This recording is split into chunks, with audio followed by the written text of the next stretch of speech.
नमस्कार दोस्तों, मैं जय सिसोदिया चंद्र आईएएस में आपका हार्दिक अभिनंदन और स्वागत करती हूँ।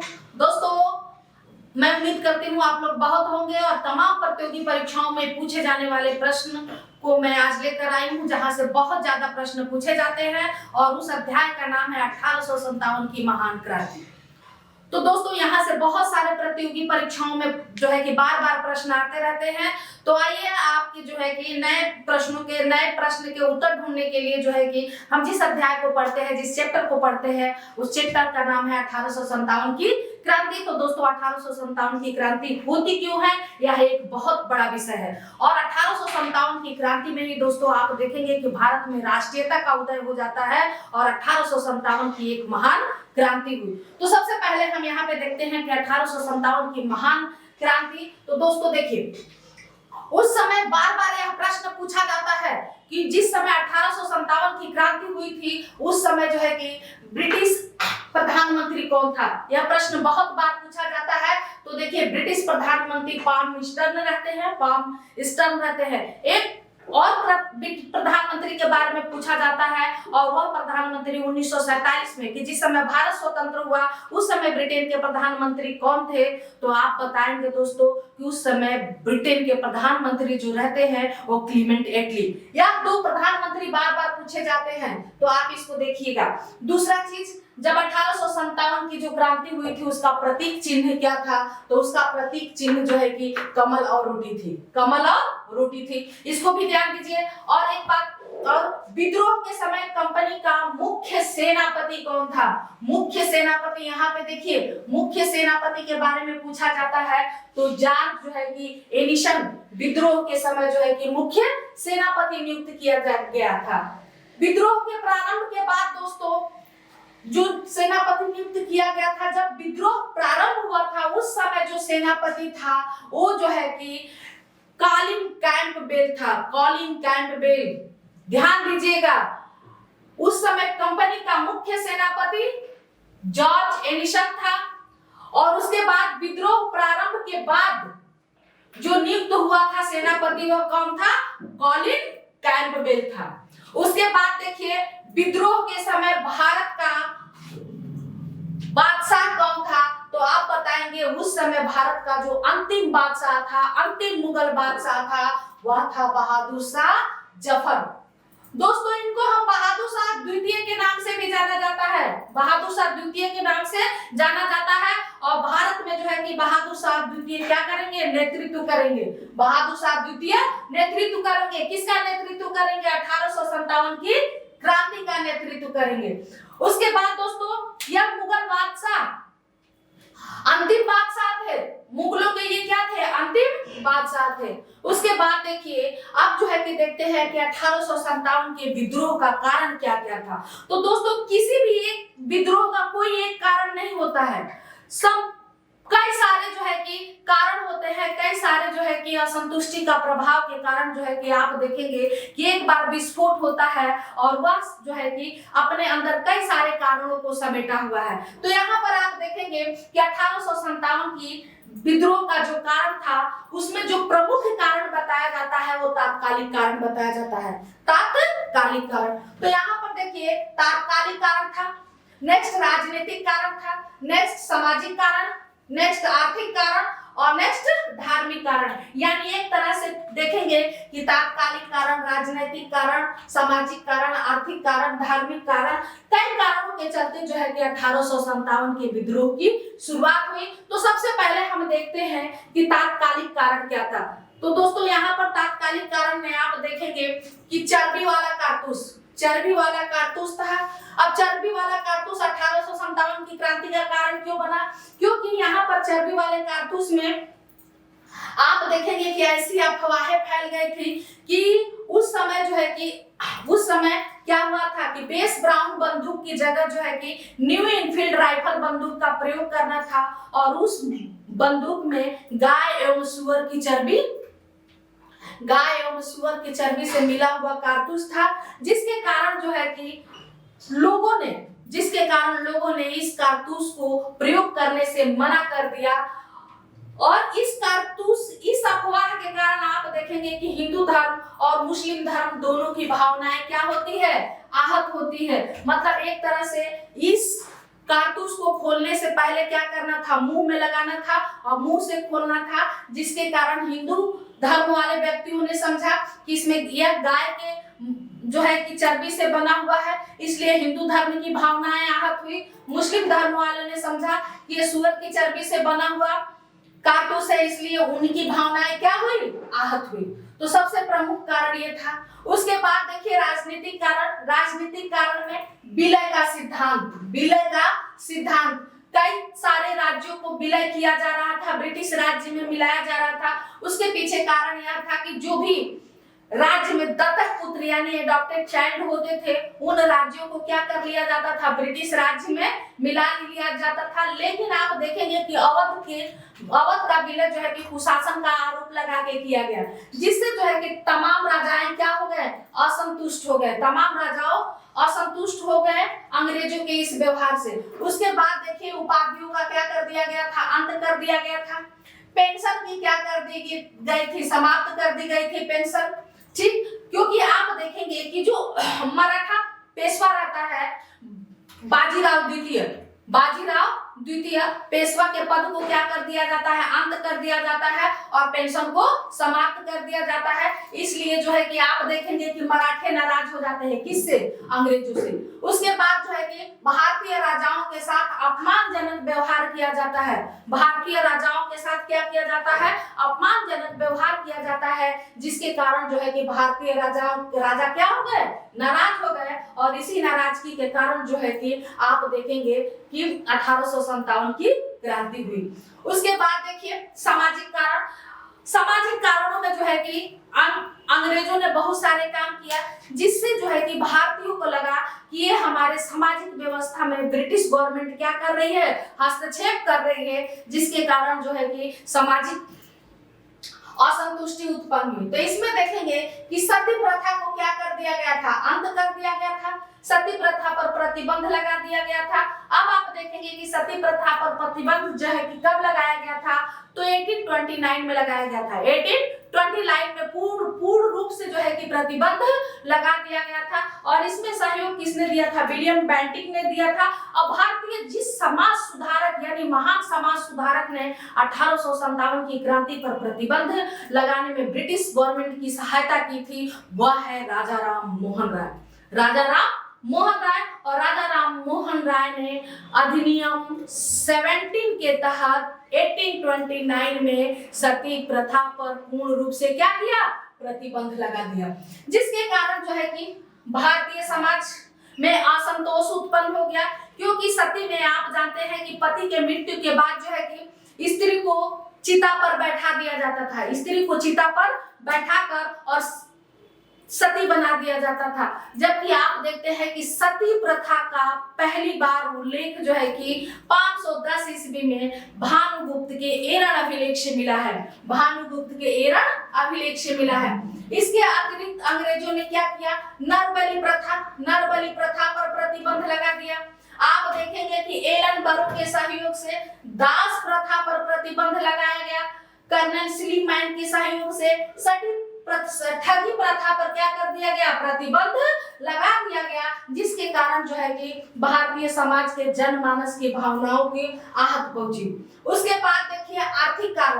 आर्थिक कारण में आप देखेंगे कि भू राजस्व नीति प्रमुख उत्तरदायी था, क्योंकि लगान पे लगान बढ़ते जा रहे थे। लगान पे लगान करों के दर जो है कि आसमान छू रहे थे, और जो है कि किसानों का भी आर्थिक शोषण हो रहा था, आर्थिक शोषण हो रहा था, जिसके कारण यहाँ पे ब्रिटिश गवर्नमेंट की भू राजस्व नीति के तहत जो है कि काफी असंतुष्ट जनमानस थी, भारत की जनता थी। उसके बाद देखिए धन निष्कासन का सिद्धांत दादा भाई नौरोजी ने दिया था। धन निष्कासन का सिद्धांत किसने दिया था, दादा भाई नौरोजी ने। उन्होंने उस समय जो है कि बताया था कि पर कैपिटा इनकम जो है कि 20 रुपीज है, 20 रुपीज है। उसके बाद देखिए भारतीय कुटीर तथा लघु उद्योगों का पतन होने लगा।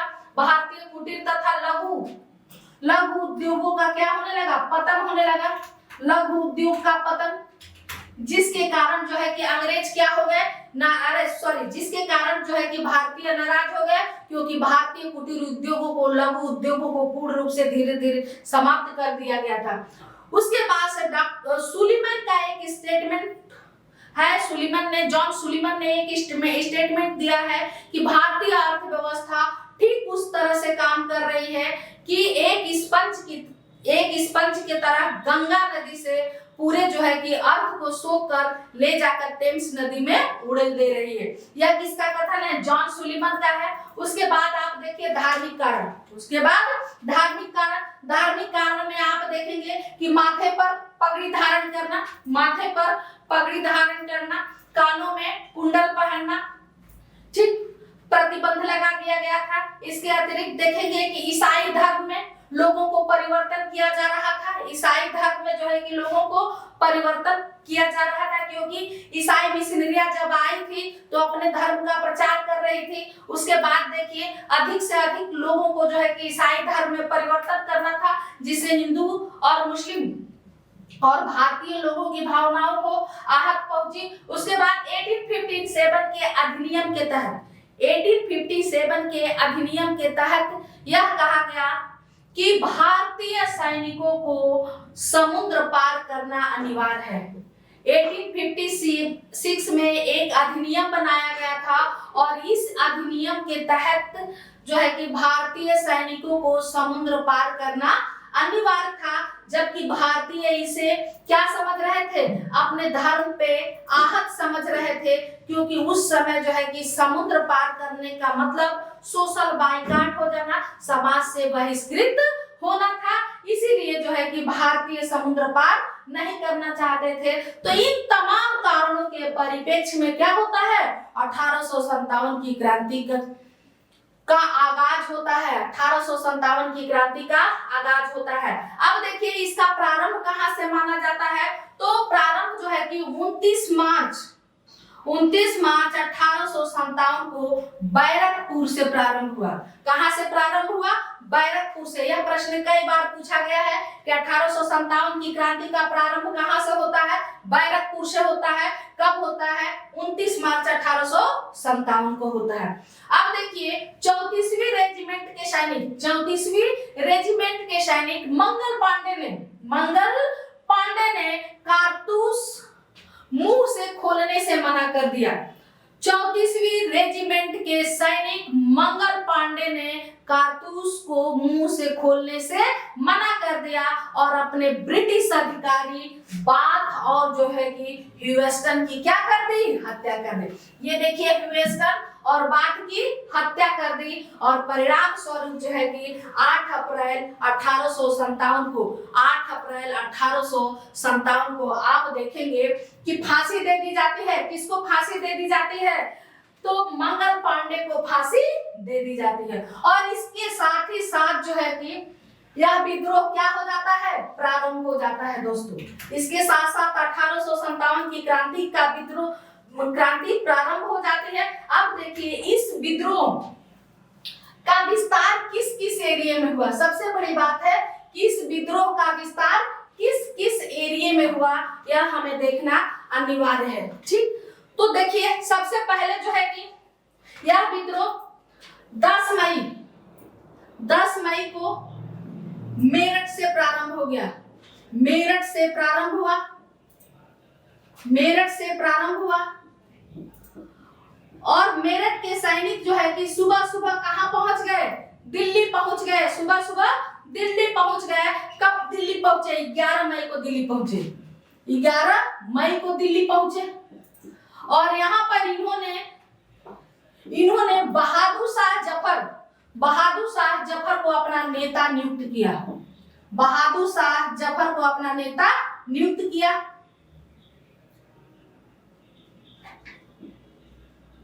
बहादुर शाह जफर को अपना नेता नियुक्त किया। जफर को अपना नेता नियुक्त किया।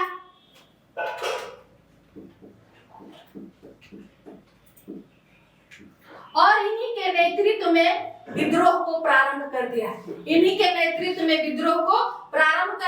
तो तो देखिए इस विद्रोह का प्रारंभ दिल्ली से शुरू हुआ।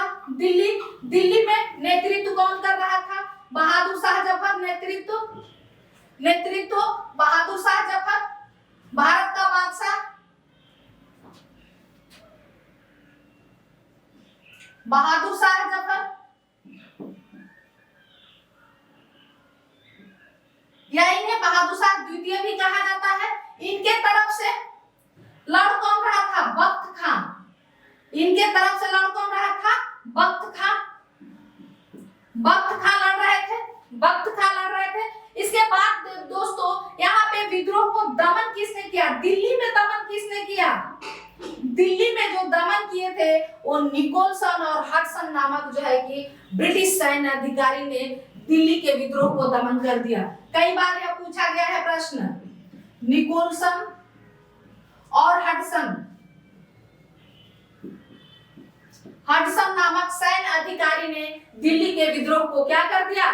दमन कर दिया। उसके बाद आप देखेंगे विद्रोह की ज्वाला कहां पहुंची? कानपुर पहुंची। विद्रोह की ज्वाला कानपुर पहुंची।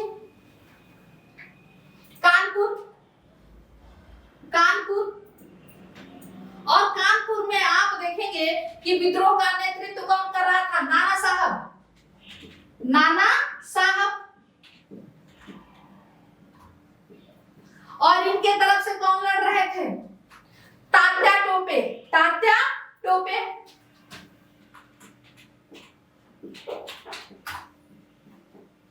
जिनका मूल नाम रामचंद्र पांडुरंग है। इनका मूल नाम कई बार पूछा गया है तात्या टोपे का कि मूल नाम क्या है? तो रामचंद्र पांडुरंग है। मूल नाम रामचंद्र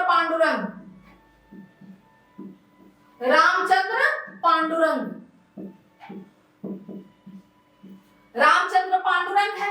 और यहाँ पर इस विद्रोह को दमन किसने किया था? इस विद्रोह को कानपुर में दमन किसने किया? तो आप जानते हैं कैंपबेल ने कानपुर में दमन कर दिया। कैंपबेल ने कानपुर में क्या कर दिया? दमन कर दिया। यह विद्रोह प्रारंभ कब हुआ था? 5 मई 1857 को।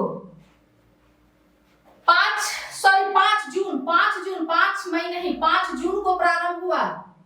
मतलब आप देख रहे हैं कि एक साथ जो है कि यह विद्रोह प्रारंभ नहीं हो रहा है, अलग अलग टाइम पे जो है कि प्रारंभ हो रहा है। तो देखिए कानपुर में नाना साहब कब प्रारंभ हुआ? 5 जून 1857 को। नाना साहब की तरफ से नेतृत्व किसने किया? तात्या टोपे ने, जिनका मूल नाम रामचंद्र पांडुरंग है। और कानपुर में इस विद्रोह को दमन किसने किया था? कैंपबेल ने। अब इसके बाद हम दोस्तों आगे देखते हैं लखनऊ।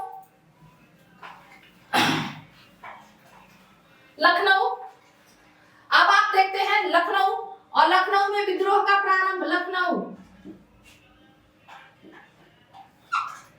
प्रारंभ 4 जून को हुआ। 4 जून 1857। और यहाँ पे नेतृत्व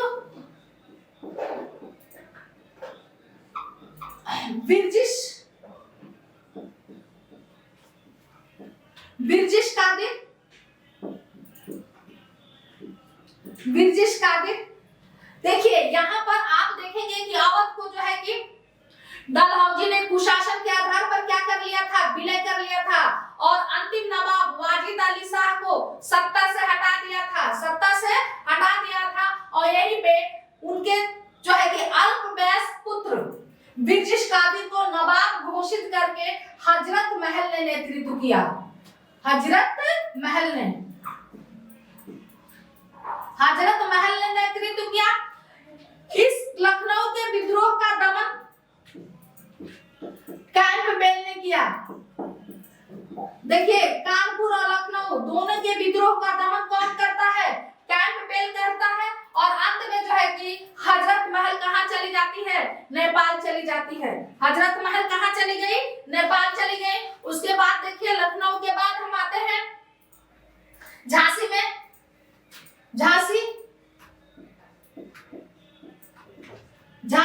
और झांसी में आप जानते हैं कि नेतृत्व किसने किया? झांसी में नेतृत्व रानी लक्ष्मीबाई ने किया। किया? रानी लक्ष्मीबाई।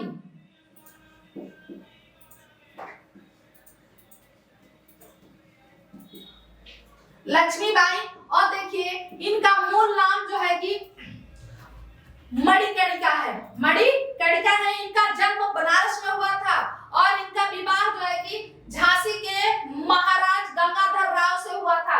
अतः यह गंगा राव की क्या थी? विधवा थी। और ये अंत तक जो है कि इनका प्रण था कि अंग्रेज जो है कि चाह रहे थे कि झांसी को क्या कर दिया जाए? ब्रिटिश राज्य में मिला लिया जाए।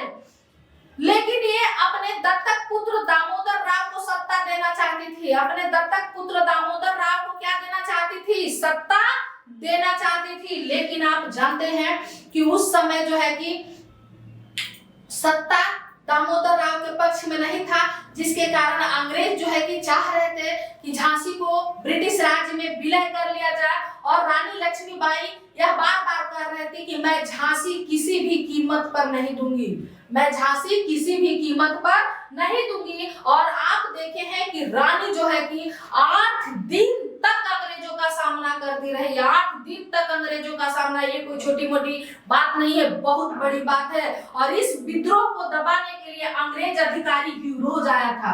ह्यूरोज को भेजा गया था और ह्यूरोज जो है कि इनकी वीरता से काफी ज्यादा प्रभावित हुआ और उसने कहा कि इन जो है कि सोई हुई मर्दों में एकमात्र जो लेटी हुई औरत है वो क्या है? मर्दानी है, यानी कि वह मर्द है। इनमें सोई हुई औरत जो है कि एकमात्र क्या है? मर्द है। यानी कि आप जानते हैं कि वह जो है कि क्या है? मर्दानी की संज्ञा उनको दी जाती है। किसको? रानी लक्ष्मीबाई को। और अंत में जो है कि ग्वालियर के समीप कालपी नामक स्थान पर इनकी क्या हो जाती है? मृत्यु हो जाती है। ग्वालियर के समीप कालपी नामक स्थान पर इनकी मृत्यु हो जाती है। और यहीं पे दोस्तों कालपी नामक स्थान पर इनकी क्या हो गई? मृत्यु हो गई। उसके बाद देखिए यहीं पे आप देखेंगे कि तात्या टोपे यानी रामचंद्र पांडुरंग को उनके मित्र जो है कि विश्वासघात करके अंग्रेजों से गिरफ्तार करवा दिया जाता है, जिसके बाद जो है कि उसकी भी क्या हो जाती है? उसको भी फांसी पर लटका दिया जाता है। यानी कि आप देखेंगे कि रामचंद्र पांडुरंग को विश्वासघात के कारण गिरफ्तार कर लिया गया और उनको 1859 में फांसी पर लटका दिया गया। फांसी दे दी गई। तात्या टोपे को। ठीक। अब इसके बाद देखिए, अब विद्रोह जो है कि आप देखिए बरेली में नेतृत्व कौन करेगा? खान बहादुर खान। बरेली में खान बहादुर खान।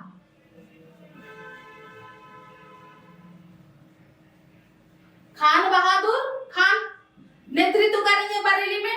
और बरेली में खान बहादुर खान नेतृत्व करेंगे। और यहाँ पे दमन कौन करेगा? विसेंट आयर इस विद्रोह को क्या कर देगा? दमन कर देगा। यानी कि बरेली में जो नेतृत्व करेंगे वो खान बहादुर खान और दमन विसेंट आयर। उसके बाद आप देखिए, उसके बाद इलाहाबाद में विद्रोह कौन करेगा? इलाहाबाद में विद्रोह करेगा लियाकत अली।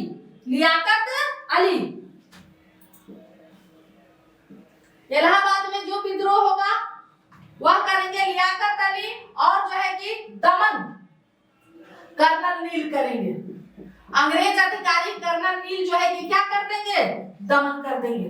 उसके बाद आप देखिए बिहार के जगदीशपुर में जगदीशपुर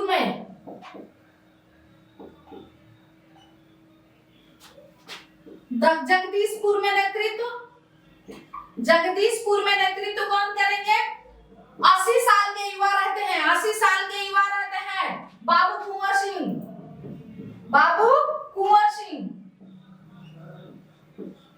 वो यहाँ पर क्या कर देंगे? विद्रोह कर देंगे। और बाबू कुंवर सिंह इतना युद्ध करते हैं, इतना जबरदस्त युद्ध करते हैं कि उनको देखकर आप ये नहीं कह सकते हैं कि वह बुजुर्ग है। 80 साल के युवा थे और अंग्रेजों के छक्के छुड़ा दिए थे, अंग्रेजों के छक्के छुड़ा दिए थे।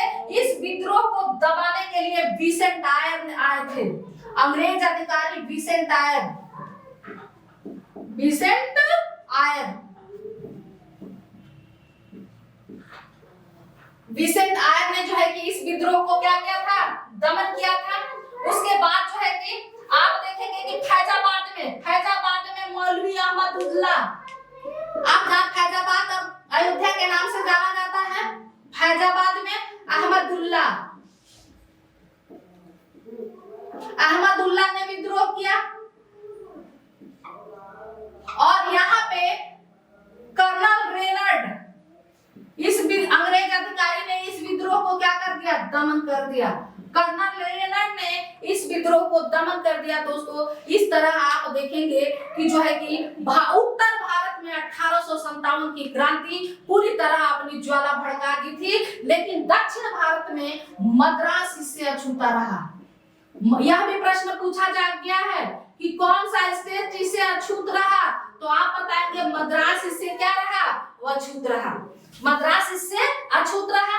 इसके बाद अब आइए दोस्तों 1857 के विद्रोह के आप देख चुके हैं कि कहां इसका विस्तार कैसे कैसे हुआ। अब हम देखते हैं कि 1857 के विद्रोह के बारे में कुछ लोगों ने अपनी अपनी राय व्यक्त की है, कुछ इतिहासकारों ने अपने अपने राय व्यक्त की है, उस राय के बारे में हम जानते हैं।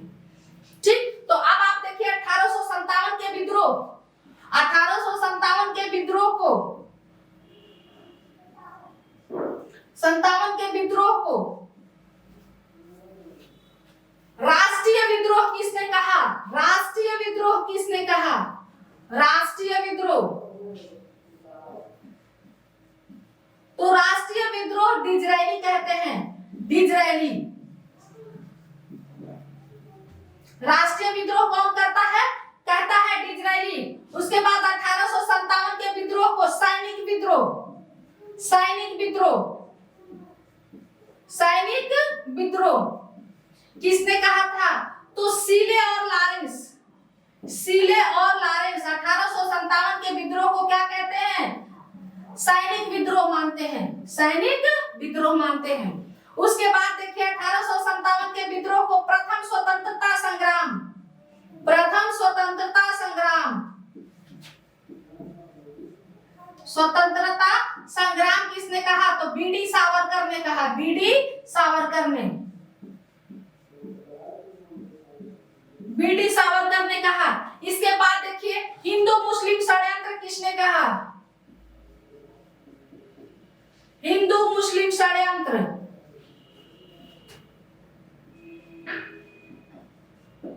हिंदू मुस्लिम षड्यंत्र जेम्स आउट्रम ने कहा, किसने कहा, जेम्स आउट्रम ने। उसके बाद ईसाइयों के विरुद्ध विद्रोह किसने कहा, ईसाइयों के विरुद्ध विद्रोह, विरुद्ध विद्रोह रीच ने कहा, रीच ने कहा। देखिए 1857 के विद्रोह को राष्ट्रीय विद्रोह डिज़रायली, सैनिक विद्रोह सीले और लॉरेंस, सीले और लॉरेंस ये दो अलग अलग नाम है। प्रथम स्वतंत्रता संग्राम बीडी सावरकर ने, विनायक दामोदर सावरकर इनका पूरा नाम है। हिंदू मुस्लिम षड्यंत्र जेम्स आउट्रम ने। ईसाइयों के विरुद्ध विद्रोह जो है कि किसने कहा, रीच ने। और उसके बाद देखते हैं सभ्यता और बर्बरता के बीच विद्रोह, किसने कहा कि यह सभ्यता और बर्बरता के बीच में युद्ध है, यह टी.आर. होम्स कहते हैं। उसके बाद आप देखिए कि 1857 का विद्रोह न तो प्रथम है, न तो प्रथम है, न तो प्रथम, न तो राष्ट्रीय और न ही स्वतंत्रता संग्राम है, और न ही स्वतंत्रता संग्राम है, स्वतंत्रता संग्राम है। यह किसने कहा, आरसी मजूमदार ने कहा, आरसी मजूमदार ने कहा। ठीक, तो अलग अलग लोगों ने जो है कि क्या किया, अलग अलग जो है कि नाम से इस विद्रोह को जाना और इस विद्रोह को कहा। किसी ने इसे राष्ट्रीय विद्रोह माना, किसी ने जो है कि इसे स्वतंत्रता विद्रोह माना, किसी ने प्रथम स्वतंत्रता विद्रोह माना। तो इस विद्रोह को जो है कि आप जैसे देखेंगे उसी स्वरूप में यह क्या होगा, नजर आता है। अपने अपने जो है कि इतिहासकारों ने जो है कि अपनी व्यक्तिगत स्वतंत्रता के आधार पे जो है कि 1857 की क्रांति को देखा। 1800 इसके बाद देखिए दोस्तों, अंततः जो है कि 1857 की क्रांति पूर्ण रूप से जो है कि क्या है, असफल नहीं होती है पूर्ण रूप से, क्योंकि आगे देखेंगे राष्ट्रीयता के अलग को इन्होंने क्या किया, पूरी तरीके से जगा दिया। लेकिन आप देखेंगे कि 1857 की क्रांति में कौन से ऐसे पहलू है, कौन से ऐसे कारण है जिसके चलते आप जो है कि इसको इतिहासकार जो है कि असफल घोषित करते हैं, विद्वान असफल घोषित करते हैं। उनके पीछे कारण यह था कि पढ़े लिखे वर्गों की क्या थी, उदासीनता थी। समय से पहले जो है कि क्या थे, यह विद्रोह प्रारंभ हो गया, समय से पहले यह विद्रोह प्रारंभ हो गया और सुनियोजित तरीके से नहीं लड़ा गया, सुनियोजित तरीके से नहीं लड़ा गया।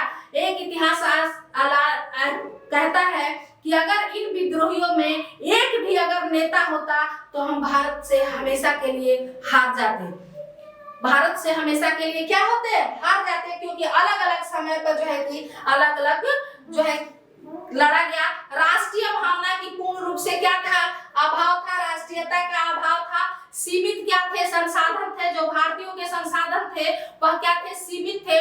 पढ़े लिखे वर्ग जो है कि इससे क्या रहे, अलग रहे। और इसमें जो है कि क्या था, नेतृत्व का अभाव था। उसके बाद देखिए इसका परिणाम क्या हुआ, परिणाम यह होता है कि देखिए 1857 की क्रांति के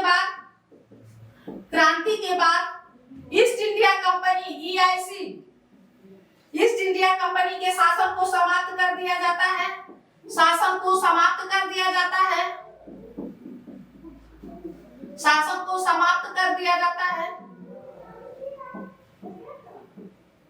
कर दिया जाता है। उसके बाद सत्ता क्राउन के हाथों में सौंप दिया जाता है, क्राउन के हाथों में सौंप दिया जाता है, हाथों में सौंप दिया गया।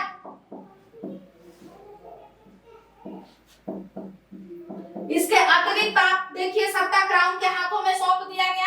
इसके अतिरिक्त सबसे बड़ी बात क्या थी, सबसे बड़ी बात थी कि गवर्नर जनरल के पद को समाप्त कर दिया गया, पद को समाप्त कर दिया गया, समाप्त कर दिया गया और उनके जगह पे वायसराय के पद को सृजित कर दिया गया, वायसराय के पद को सृजित कर दिया गया। एक चीज और जानिए, सृजित किया गया कि जिस समय 1857 का विद्रोह हुआ था उस समय जो है कि भारत का गवर्नर जनरल लॉर्ड कैनिंग था। लॉर्ड कैनिंग के नेतृत्व में क्या होता है, 1857 का विद्रोह लड़ा जाता है। अब देखिए कुछ पुस्तकें हैं जो बार बार पूछी जाती है, कुछ पुस्तकें हैं 2-3 जो बार बार पूछे जाते हैं। जैसे 1857 किसकी पुस्तक है, बार बार पूछा गया है, सुरेंद्र सेन की है, सुरेंद्र सेन की है, सुरेंद्र सेन की है। उसके बाद देखिए 1857 के बाद जो है कि दूसरा महान विद्रोह के नाम से है, महान विद्रोह। ये पुस्तक अशोक मेहता की है, अशोक मेहता, अशोक मेहता की है। उसके बाद देखिए 1857 का विद्रोह, पुस्तक का नाम है 1857 का विद्रोह, PC जोशी का है,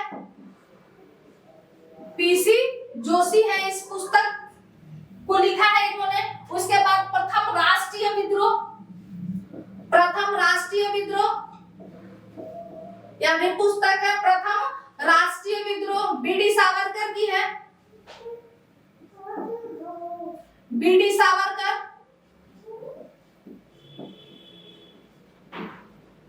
BD सावरकर की है। उसके बाद देखिए 1857 का विद्रोह, 57 का विद्रोह